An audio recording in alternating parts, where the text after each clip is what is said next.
Yes, let's try it out ourselves. Now, you keep your feet in neutral position. As you see, the upper body should be stiff. Your back should be straight and your core should be in. Now, you will take your hand and your hands also should be tight and strong. You will bend it near your elbows and keep blade hands. This step has a lot of variation. You can move like this, you can bend,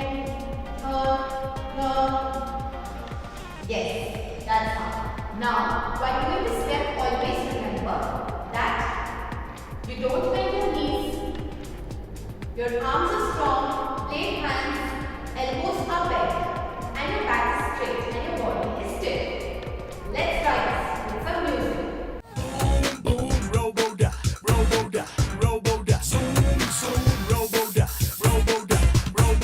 Keep practicing.